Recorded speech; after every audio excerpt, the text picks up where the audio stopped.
Hello दोस्तों, welcome to my YouTube channel. तो आज की कथा है श्री लक्ष्मी नारायण जी की।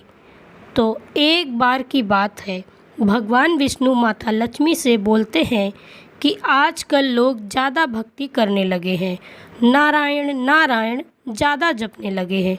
तो माता लक्ष्मी कहती हैं कि वह आपको नहीं, मुझे पाने को भक्ति करने लगे हैं। विष्णु जी कहते हैं कि लोग लक्ष्मी लक्ष्मी तो नहीं जपते। तब लक्ष्मी जी बोली, अगर आपको विश्वास नहीं है तो परीक्षा हो जाए। विष्णु जी मान जाते हैं।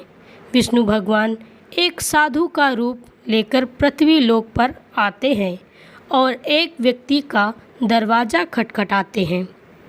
अंदर से एक यजमान आते हैं और बोलते हैं, आपको क्या चाहिए गुरुदेव? तो विष्णु जी बोलते हैं, मुझे यहाँ कुछ दिन कथा करनी है। तो वो व्यक्ति बोलता है, आप मेरे घर पर ही रहकर कथा कर लीजिए, मैं सारी व्यवस्था कर दूँगा। दूसरे दिन से ही वहाँ कथा शुरू हो जाती है।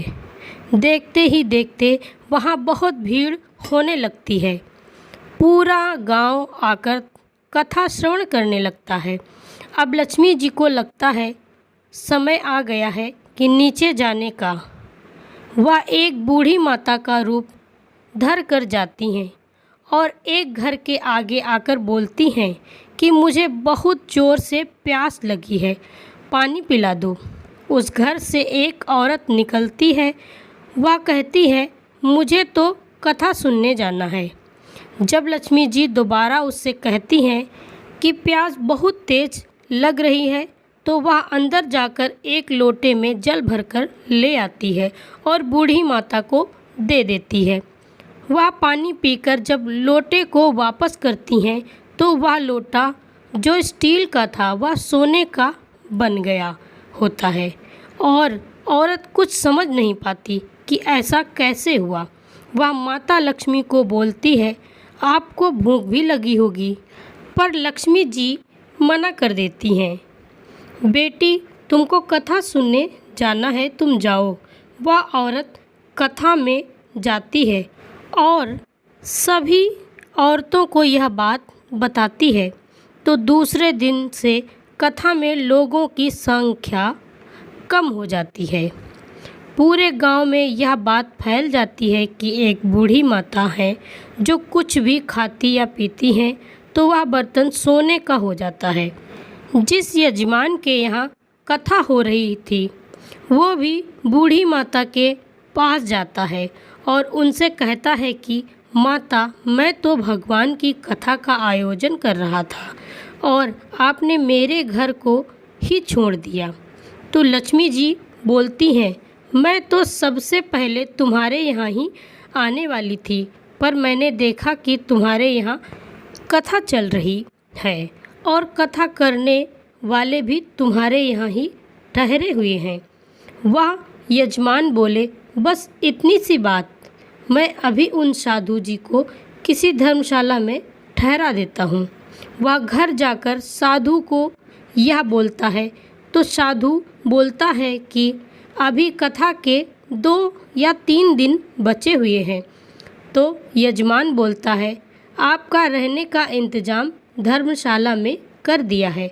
फिर वहाँ बूढ़ी माता आती हैं और वह यजमान से बोलती हैं कि तुम बाहर जाओ, मुझे इनसे ज़रा कुछ बात करनी है।